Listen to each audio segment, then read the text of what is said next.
Welcome back to Tarot by the Bay. I'm David. All right, back from vacation. Uh, it was a good break. Shell and I had a good time up in Mendocino. Didn't want to come back. Still don't want to be back. And dreading going to work tomorrow. Just another day in the life of me. Nothing too wild in the news either. I'll probably have to throw something up on my community page. You'd think with 3 weeks to go to the election, there'd be just all sorts of craziness. And there's craziness, but it's not really worth reading on. Regardless, Eugene Vindman, he's running in the 7th District in Virginia against his Republican opponent, Derrick Anderson. Both men are former military, with Vindman being a retired lieutenant colonel and an attorney. He was a member of the 82nd Airborne Division. Anderson was a veteran and served with the Green Berets served as a Green Beret in the Army Special Forces. Vindman supports Roe v. Wade and a women's right to choose. Anderson won't go that far, but is not necessarily opposed to people using IVF or restricting the use of prophylactics. How very forward-thinking of you. Anderson also said he had never heard of Project 2025 until Vindman used the term several times, and he says that he's not a Project 2025 guy, although he does claim to be a Trump supporter and MAGA fanatic and all that stuff. Which, guess what? If Trump gets elected and the Republicans take Congress, it's Project 2025. Whether you support it or not, you will be told that you're voting for it. So Mr. Anderson is a little bit on the naive side, or at least he's trying to be cagey. Throw a B at the end of it, and then you know who's in charge of the Republican Party. There's a little pun there for you. But let's look at the energy around Eugene Vindman's... Eugene Vindman. In case I was saying Alexander Vindman, Eugene Vindman. Alexander was the one that testified in the Jan 6 trials. Eugene is his twin brother running for Congress. Okay? This is for entertainment purposes only. Let's get some insight into the Virginia 7th election here. How are things going with it? Foundation of the reading is the Ace of Swords. It's a crusade. It's about this sort of truth and justice. Crossed with, talk about the naivety, taking things back to the good old days. You know, it's one thing when you look at Mr. Alexander saying, yeah, I'm for conservative family values, this, that, and the other thing, but I don't support Project 2025. Oh, bless your heart. Bless your sweet, innocent, naive little heart. Dumbass. It's all about women's reproductive rights here. And Project 2025 is all about taking away those reproductive rights. They're similar on paper in many ways, but in the end of the day, it's going to be about women's reproductive rights. And who's most likely to return things back to the good old days when either women had reproductive rights or they didn't. I guess it depends if you think the good old days were about like 2 years ago, or if you think they were more like, 100 years ago. Or I guess 50 years ago if you want to go Roe v. Wade. Okay, in the past you got the Lover's card. Relationships. It's like religion, man and women having children type of thing. It's the good old family values and the way people connect. Which again, I think when you're coming to the Empress card of taking care of everybody, ultimately you need to make sure everybody's fed, everybody's clothed, everybody's housed, and that's the way God would have it. Take care of the stranger type of thing. Current situation is the Ten of Wands. It's a heavy burden. We're basically at the end. We're at the end of the election cycle. It's the last few weeks, the big push towards the election, and people need to make a hard choice as to what they want. Now, to me, it's not really that hard of a choice, but I guess for other people, it's a bit of a harder choice here. Overarching energy is the Seven of Wands. The candidates fighting for their positions. They've staked their territory. They're fighting over it. And really what you're down to, again, is women's reproductive rights, women's healthcare rights. And that's a big one. They have similar ideas on immigration, but the implementation is different. Both have military backgrounds. It's really, again, it's coming down to women's reproductive rights. The lesson to be learned is the heartbreak and the betrayal. The backstabbing from those that you love, those close to you. I'm just reminded right now of Trump's Coachella Valley speech, where he had 20 buses to get people into the desert, 5 to 6 miles from where they parked, but one bus to get them out, which I think stopped running after a while. That is just the absolute heartbreak and betrayal. It's like, got him in there and then disposed of him when he didn't need him anymore. Just amazing. And again, when I was giving Mr.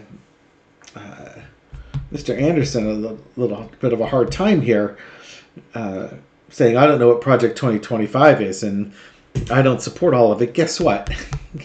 The Republican Party will tell you what you support. And you'll just be a good little soldier, and you will fall in line, and you will do what we tell you to, because we're your betters. That's basically how the Republicans would rule. Outcome is the Death card. It's bringing an end to this cycle, an end to this way of doing things. The king is dead. Long live the king. Since presidents are kings, obviously Biden's going to be out of office, but I think this is King Donald. This is just another way to bring an end to the patriarchy and welcome in a new age, the age of Aquarius. Okay.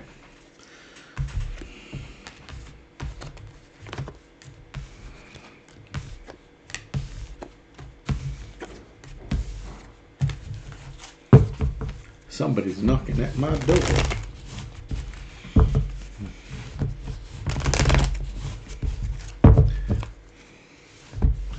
And I'm not expecting anybody to be knocking at my door, so I'm not planning on answering it.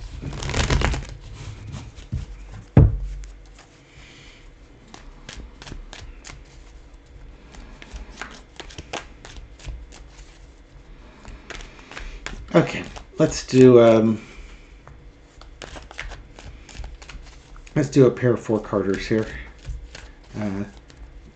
How are things looking for Eugene Vindman at this point? 4 of Wands. Celebration. Welcome with the wedding card. Welcoming in. Things coming into play here. Emotional walking away. I think this is basically being kicked out of the White House by Trump, fired by Trump. And it was funny watching Alexander Vindman promise his parents that everything would be okay because they're in the United States and the truth matters.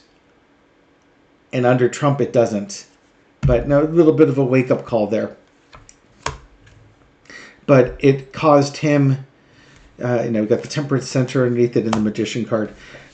Going through that experience of being booted out of the White House caused him to recalibrate, walk away from things that didn't serve him, manifest things that would. It gave him a new path in life as a lawmaker. Yeah, and this job was stolen from him. His career was stolen from him by Trump and Trump's pettiness.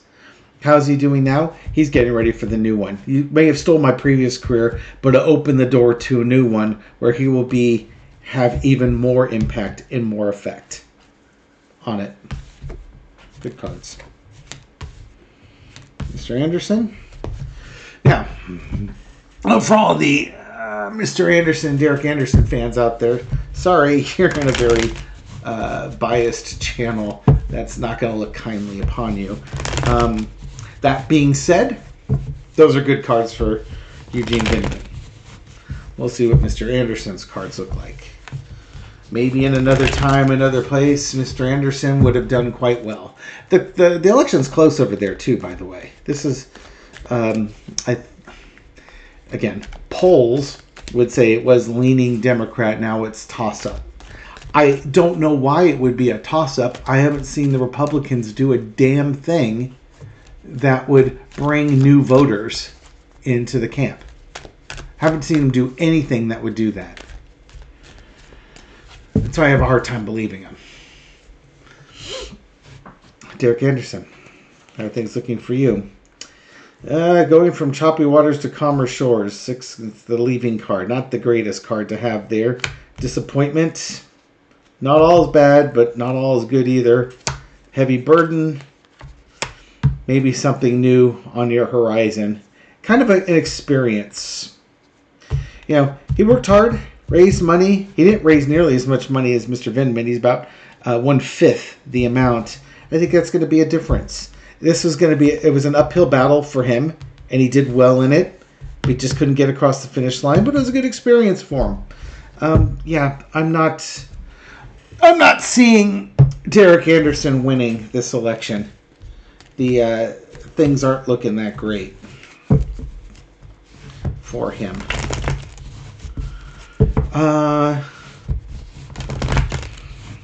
Ultimate challenge. Let's do a challenge reading. Eugene Vindman on the left. Derrick Alexander on the right. The big issue, or the big, maybe even the big lesson they learned from this, but maybe the big issue that describes the election. Leave myself open to what Spirit wants to throw out there. Okay. Do a challenge reading. We'll end this thing. Challenge for this election. What's the big deal here? It's that heartbreaking betrayal. Can't be trusted. What it is, it's like you can't be trusted. It's trust. Trust. Mr. Vindman, we got the 4 of Swords. Contemplation. Taking a step back. Thinking about things. Got the King of Cups. The 2 of Pentacles. And the Page of Pentacles. For Mr. Anderson, you got the Lover's card. Knight of Swords. Page of Wands. 10 of Swords. Underneath it all is the 9 of Coins. Things that are of value to women. Women's votes are going to make a difference here. And it's the taking away of women's health care it's the key issue. For Eugene Vindman, he's probably very has a great perspective on the changing values and the fairness or unfairness of the changing values. Donald Trump tossed him out.